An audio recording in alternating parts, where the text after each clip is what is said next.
이상에서 우리는 기업이 가지고 있는 자원들이 되게 어떻게 그 가치를 판단할 수 있는가 하는 것에 대해서 우리는 이야기를 해보았습니다.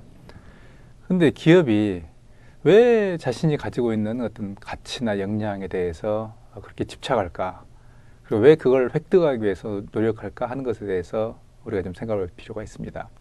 즉, 왜 가치 있는 자원이나 그런 어떤 역량들이 모방이 어려운 것일까 하는 것들에 대해서 우리가 이야기해 볼 수 있겠습니다. 사실은 기업의 차원뿐만 아니라 개인의 차원에서도 상대방의 자기의 친구의 좋은 역량을 모방한다거나 능력을 모방하는 것은 그렇게 쉽지 않다는 걸 우리는 쉽게 알 수 있습니다. 예를 들어서 어학을 잘하는 친구라든지 수학을 잘하는 친구라든지 이런 사람들은 우리 주변에 부러움의 대상입니다. 과학도 그렇고요, 또는 국어도 마찬가지입니다. 하지만 이런 어떤 그 능력을 모방하기 위해서, 친구의 예를 들어서 어학 능력을 모방하기 위해서 아무리 학원을 열심히 다녀도 안 되는 케이스가 우리는 많이 있습니다. 그래서 돌이켜보면 그 친구는 외국에서 어린 시절을 보냈다든지, 또는 청소년기에 외국에서 학교를 다녔다든지 해서 이미 그 청소년기의 어학의 기초를 다지고 있는 경우도 우리는 많이 볼 수 있습니다. 그런 경우는 나중에 성인이 돼서, 즉 대학생이 돼서 그 해당 학생의 어학 능력을 따라잡기는 굉장히 어려운 것입니다. 이러한 개인 차원의 이야기와 마찬가지로 기업의 차원에서도 자원이나 역량을 모방하기는 굉장히 어렵습니다. 왜 이게, 더구나 이제 기업은 인간들의 하나의 집단이고 조직이기 때문에 이게 왜 그렇게 어려운가 하는 것들을 우리는 좀 더 이론적이고 논리적으로 살펴보도록 하겠습니다. 모방을 방해하는 요소들은 대략 우리가 몇 가지 그 이유로 설명할 수 있습니다. 첫 번째로 이야기할 수 있는 게 뭐냐면 보완적인 자원의 부재입니다. 앞에서 우리는 기업의 내부 자원에 대해서 일찍이 주목했던 펜로즈 교수의 이야기를 설명하면서, 즉 그녀의 업적을 설명하면서 기업이라는 것은 자원의 결합체, 즉 이질적인 자원이 하나로 묶여있는 자원의 결합체로서 기업을 인식했다고 설명을 했던 바 있습니다.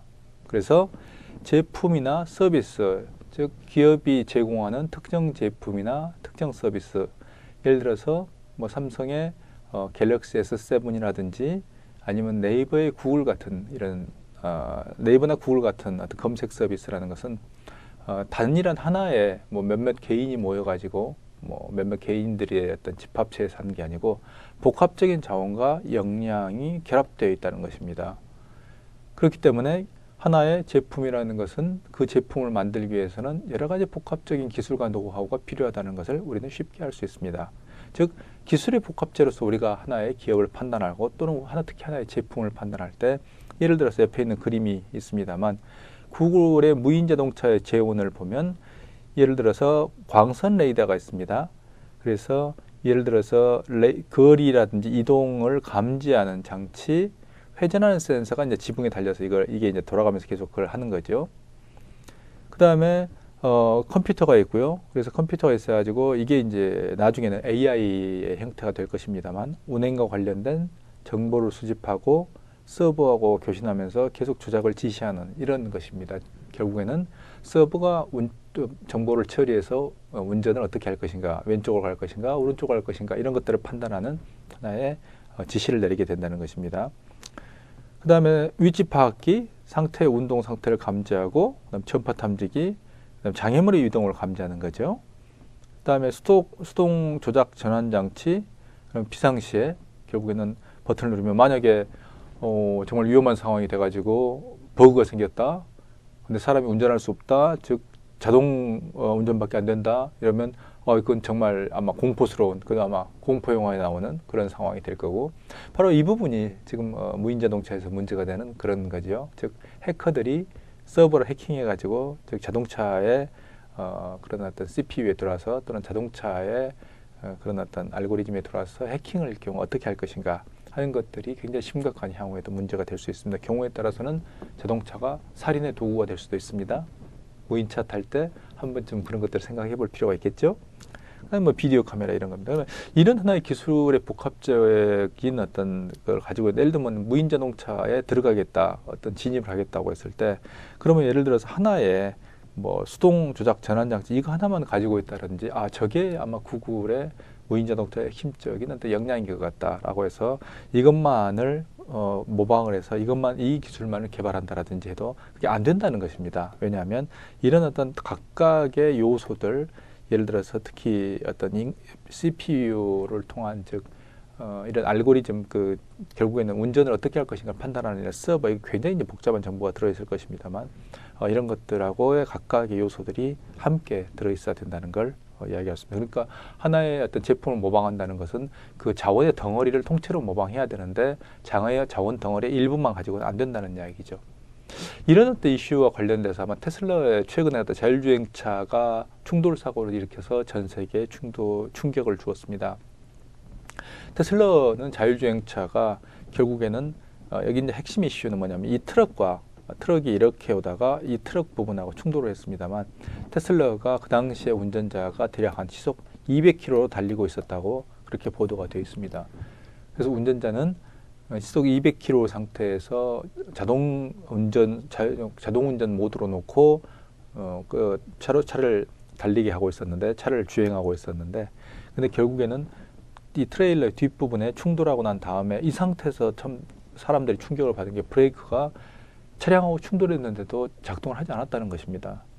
그래서 충돌하고 난 다음에도 여전히 튕겨가지고 속도를 줄이지 않는 상태에서 이 난간을 충돌해서 뚫고 이 펜스를 뚫고 나가서 결국에는 여기서 멈추는, 즉 여기에서 겨우 이렇게 전봇대 충돌 후에 정지했다는 이런 어떤 굉장히 놀라운 어떤 충격적인 소식이 있었습니다.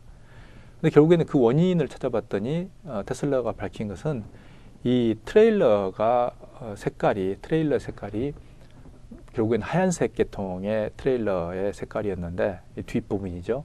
근데 이 부분을 하늘에 있는 그 하늘로 인식을 했다. 즉 하늘과 트레일러의 색깔을 구분을 못했다라는 어떤 발표를 테슬라가 한 적이 있습니다. 근데 그걸 볼 때 여전히 결국에는 인식 기능, 즉 인식해서 그 정보를 처리하는 저게 하늘이다 아니면 트럭이다 또는 방해물이다 이걸 인식하는 처리하는 여전히 그런 기술들이 부족하다는 문제가 있다는 것들을 이번 테슬라의 사고에서 우리는 볼 수 있습니다. 그건 뭘 의미하냐면 결국에는 테슬라가 같은 어떤 하나의 자율주행차 같은 경우 결국 테슬라는 대단히 이제 중요하게 했던 게 사실 자율주행차보다 더 전기차였습니다.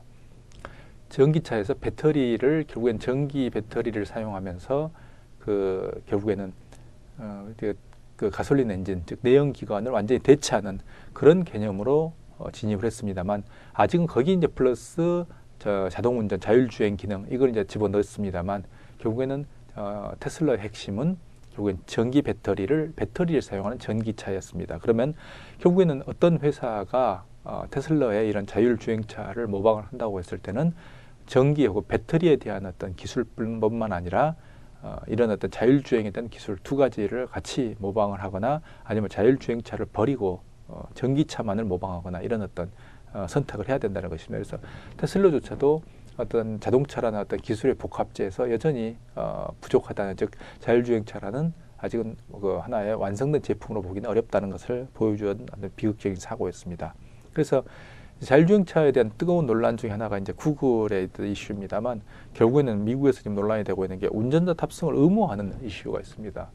근데 이제 구글은 결국에는 운전자를 탑승시키지 않고 예를 들어서 택배에 기사가 없는 상태에서 물건을 배달하거나 그 나중에 로봇하고 결합되면 충분히 가능한 이야기입니다. 근데 그런 것들을 좀 생각하고 있기 때문에 여기에 대해서 운전자 탑승, 운전사를 뺀 자율주행차에 대한 기능을 생각을 해서 이걸 좀 반대하고 있다는 아주 재미있는 좀 논쟁들이 있습니다. 또 한번 봅시다. 모방을 방해하는 요소, 우리가 이제 보안적 자원에 대한 이야기를 계속하고 있습니다만, 삼성전자의 OLED의 이제 공급, 이게 이제 부품의 자원입니다. 그래서 이 부품이 지금 OLED가 삼성전자가 독보적인 존재이기 때문에 세계의 어떤 마켓 쉐어를 거의 한 70% 이상을 쥐고 있기 때문에, 그래서 스마트폰 기업은 결국 OLED에 대한 아주 큰 수요가 지금 존재합니다. 그래서 예를 들면 여기 이제 중국의 오포라는 우리는 아직 그 브랜드에 대해서 잘 모릅니다만 삼성전자보다 훨씬 더 큰 시장 점유율을 중국 내에서 가지고 있는 스마트폰 회사입니다. 그래서 F1 플러스라는 뭐 이거 제품입니다만 주로 이제 사진에 대한 기능을 강조해서 중국 젊은이들의 인기를 끌고 있는 뭐 그런 어떤 형태의 뭐 스마트폰입니다만 뭐 보시면 뭐 삼성의 시장 점유율은 대략 뭐 80% 막강합니다.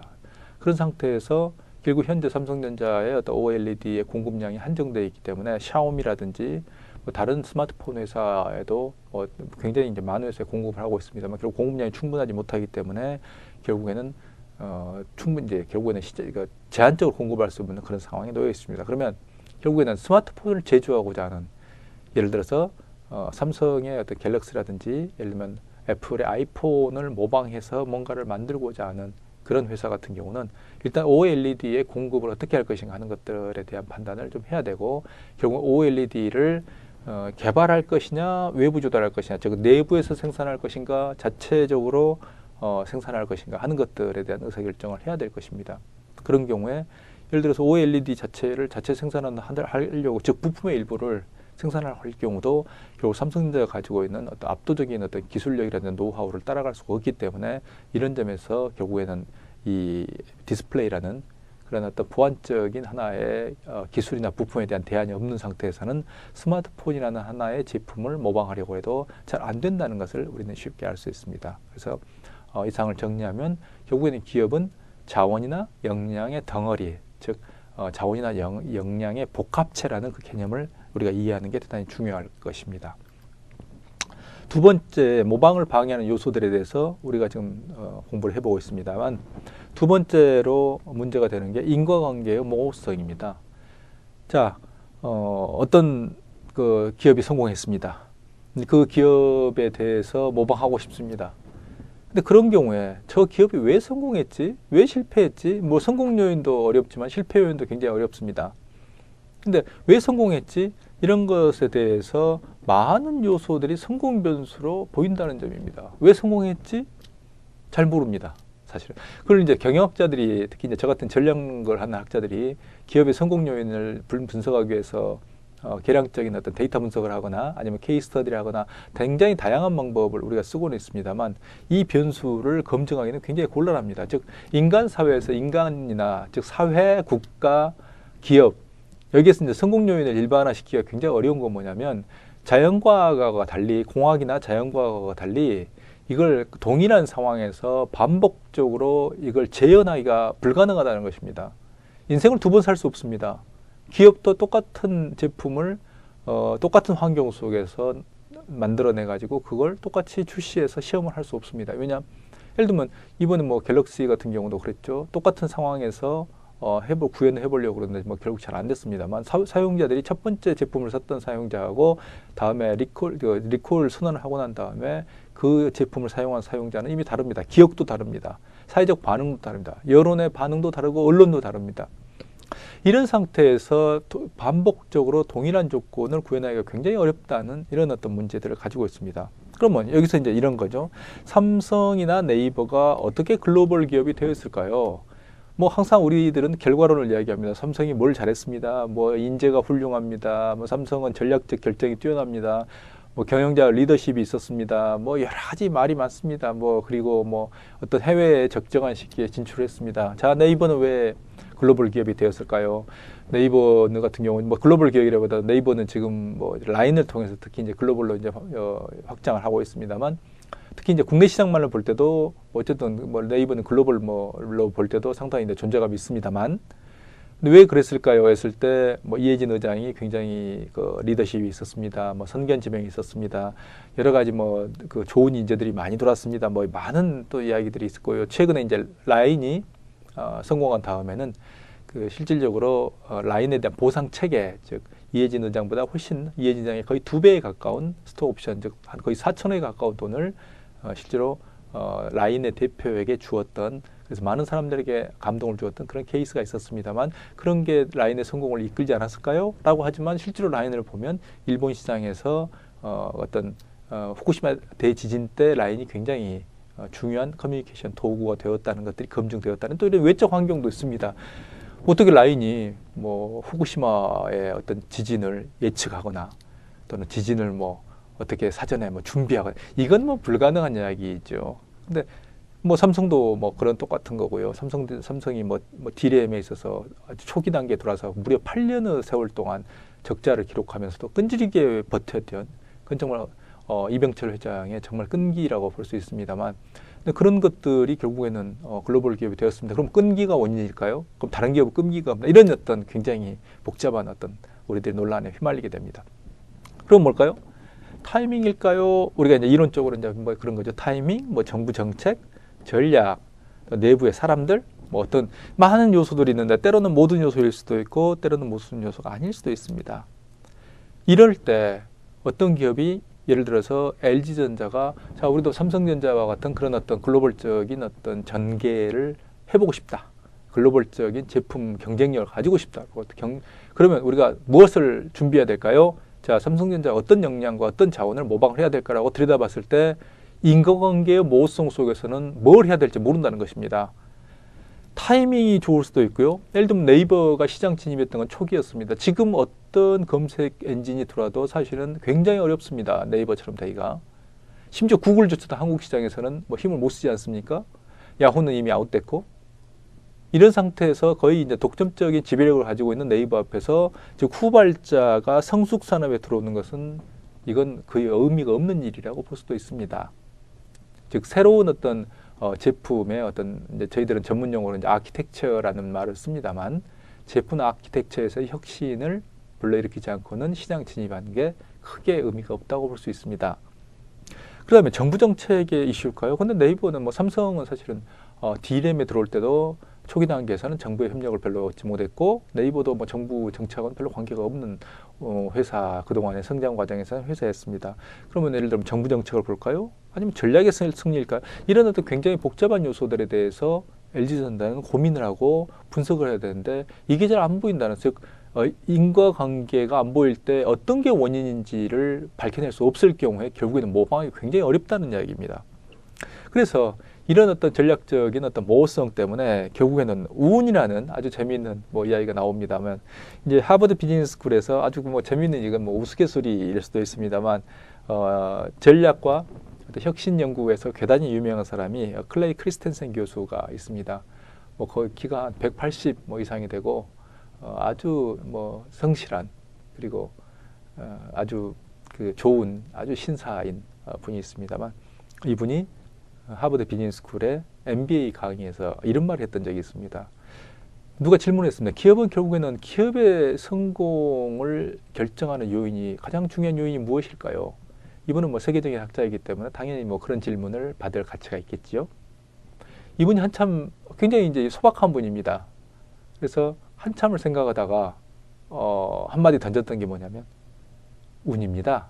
운이 좋았던 거지요. 라고 한마디 해가지고 사람들이 뭐 기절초풍을 했던 뭐 이런 적이 있습니다만 사실은 학문적인 부분을 떠나서 정말 운이 중요하지 않을까라고 전략을 하는 교수이지만 생각하는 경우가 있습니다.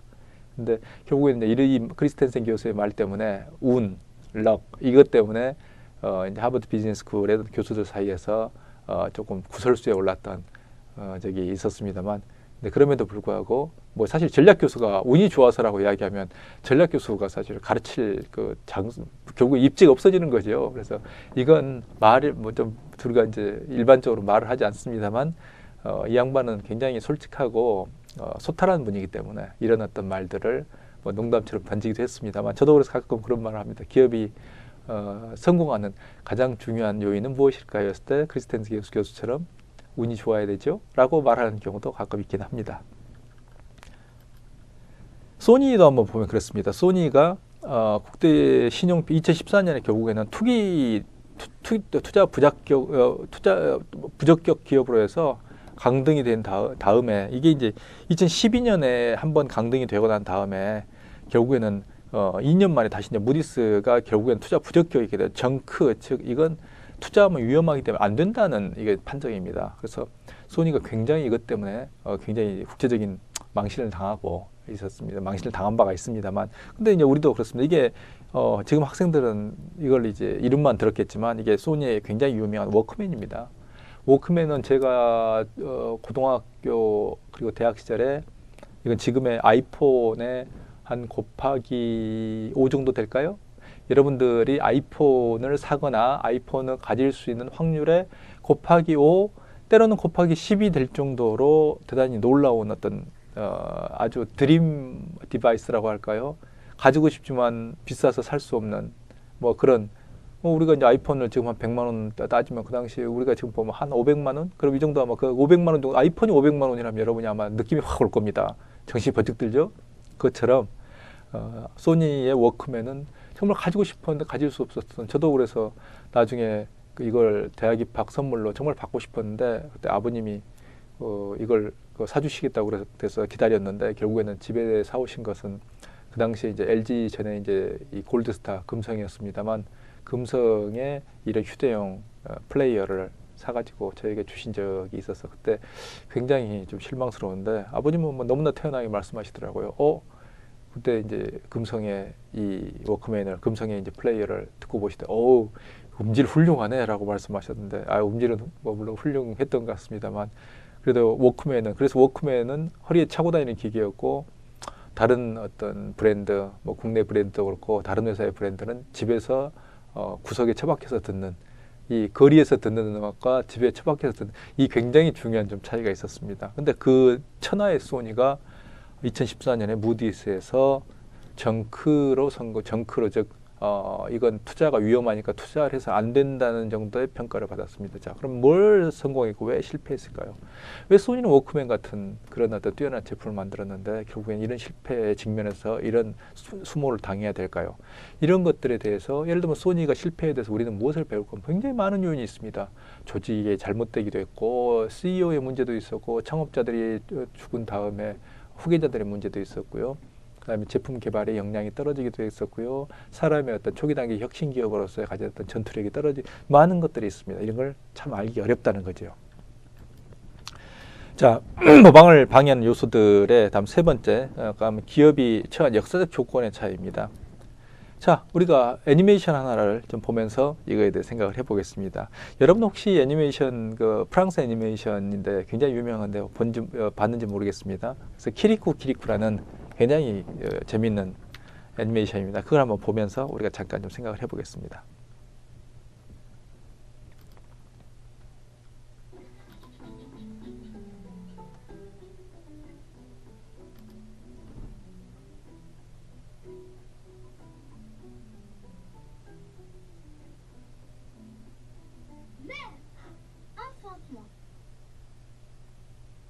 Un enfant qui parle dans le ventre de sa mère s'enfante tout seul.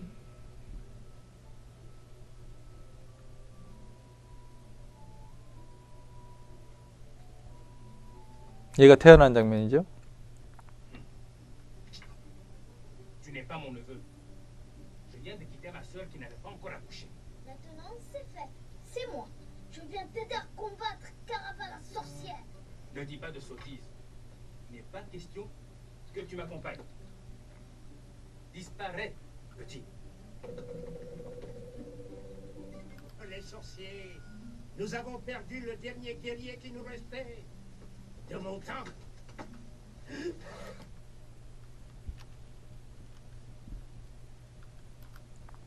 자, 어떤가요?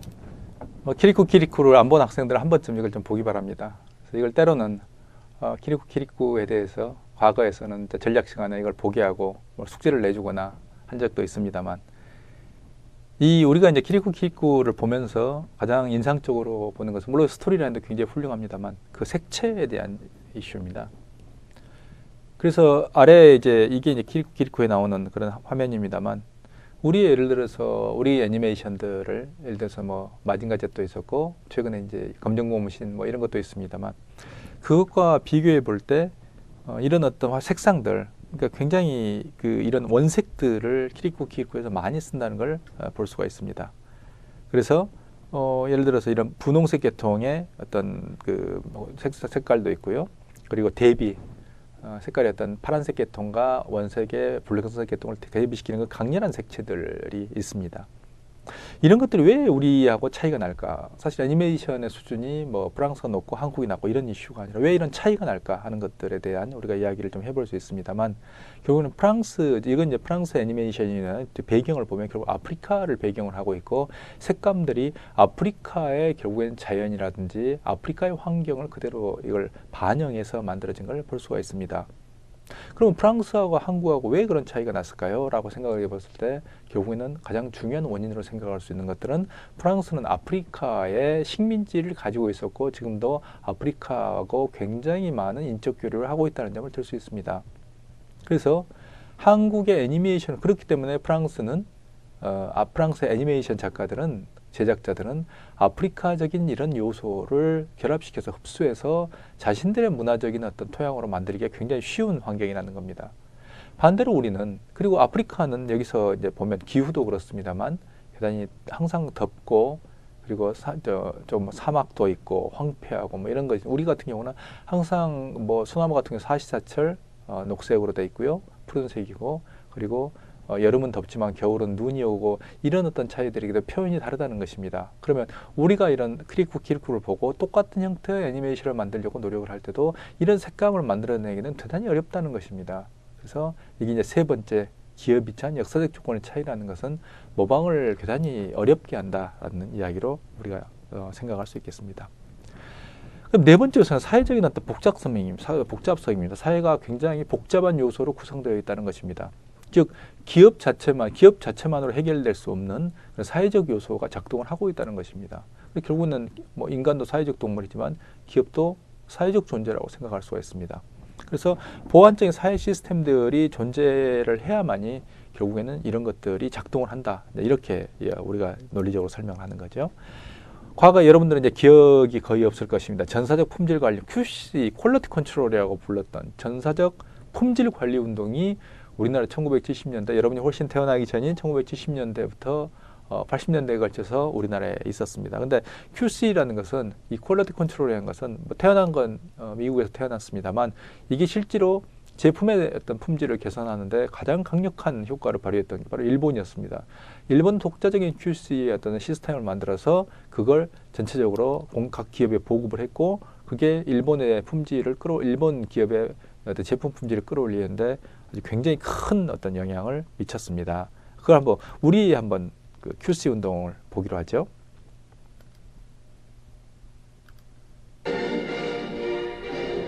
제1회 전국 품질관리와 표준화 대회가 서울에서 열렸습니다. 이 대회는 공업진흥청이 벌이고 있는 품질관리 운동을 전국 규모로 확대해서 품질의 고급화와 원가의 절감, 자원의 절약, 생산성의 향상을 꾀하고 전 국민의 품질관리 의식을 높이는 데 목적이 있습니다.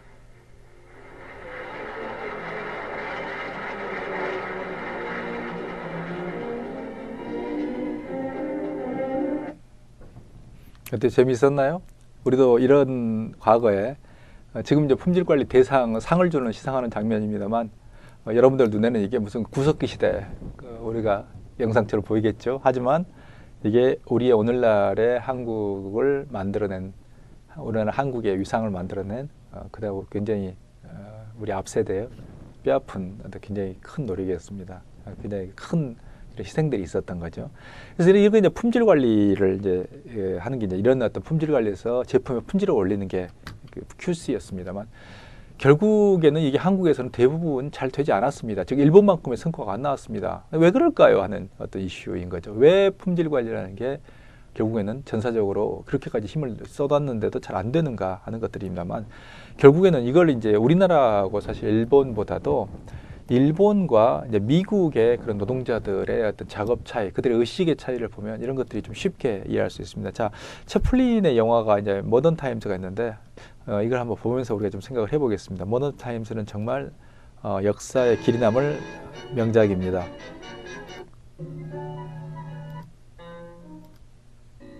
Section 5, speed her up, fall 1.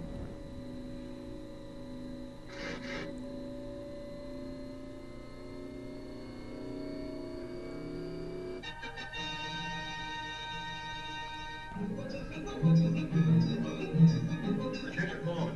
Trouble on bridge 5. Check under the hyper. Just come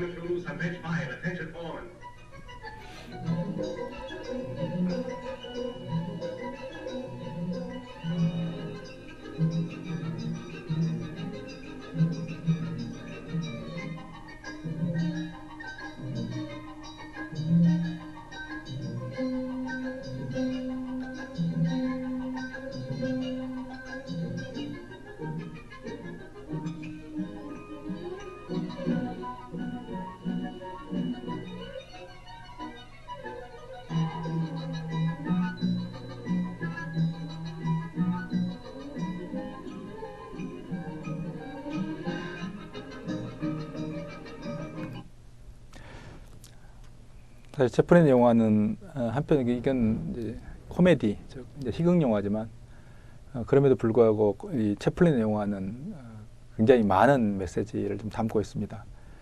근데 이제 이걸 보면 이게 이제 전형적인 컨베이어 벨트에서의 작업 과정을 지금 보여주고 있습니다만, 미국에 있어서의 어떤 노동자, 특히 이런 어떤 제조업에서 노동자라는 것은 기본적으로 노동자들의 생각을 하거나 노동자들이 작업 과정에 개입하는 것을 일단 허용하지 않는, 즉 주어진 생산과 주어진 작업을 하는 게 기본적인 작업자로서의 전제 조건입니다.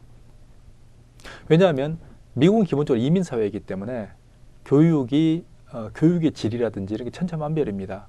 심지어 뭐 현장의 제조업 같은 경우에 읽기 쓰기를 못하는 그런 노동자들이 대량으로 이민 사회이기 때문에 들어왔고요.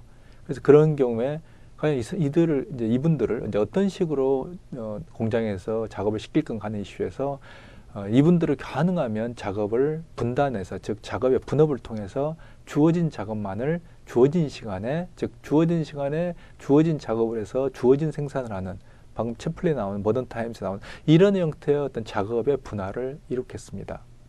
그래서 결국에는 뭐냐면 이면에 교육 시스템 자체가, 즉 이민 노동자들에 대한 충분한 어떤 교육 시스템들이 존재하지 않기 때문에 이걸 결국에는 전제한 상태에서 했던 거죠. 거기에 비해서 일본의 노동자들은 기본적으로 어떤 그 중학교 또는 고등학교를 나온 굉장히 고품질의 높은 수준의 교육 수준을 가지고 있었던, 즉 미국과 비교합니다만 가지고 있었던 그런 노동자들이었습니다. 따라서 노동자들은 자신들의 제품이라든지 작업 과정에 대해서 항상 생각할 수 있는 그런 기본적 능력을 가지고 있었고, 실제로 QC의 기본은 이런 어떤 노동자들, 즉 작업자들이 서로 편하게 대화하고 토론하면서 문제점을 도출해내고 개선 방안을 고민하게 하고 그걸 작업 반장에게 제시하고 작업 반장은 그것을 개선함으로 해서 생산성을, 이런 어떤 자연스러운 어떤 플로우에, 즉 자연스러운 프로세스에 가는 어떤 과정이었습니다만, 우리나라는 이런 어떤 자연스러운 프로세스가 아니라 위에서 강제하는, 즉 작업자들에게 몇 건의 개선을 내라라든지 이런 위에서 탑다운의 강제성을 가지고 있었기 때문에 한국의 QC는 대부분 실패했었습니다. 또 예를 들면 이런 어떤 직업의 시스템도 있는 거죠. 월급의 시스템. 미국은 주로 주급제를 쓰지만 일본 같은 경우 월급제를 사용합니다. 주급제를 쓰는 것은 일주일간 일하고 주급을 받고 난 다음에 다음 주 안 나올 수도 있다는 것입니다. 그래서 안 나오면 공장에서 더 이상 일할 의사가 없다는 것이고, 나오면 계속 일하는, 그래서 하나하나 계약 단위가 일주일 단위로 끊어지는 이런 형태의 사실은 계약이 있었습니다.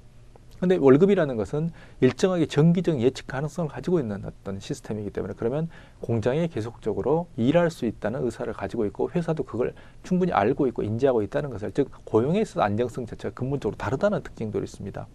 그 다음에 미국은 규정된 업무를 가지고 있고 일본은 굉장히 업무 자체가 좀 폭넓고 유연합니다.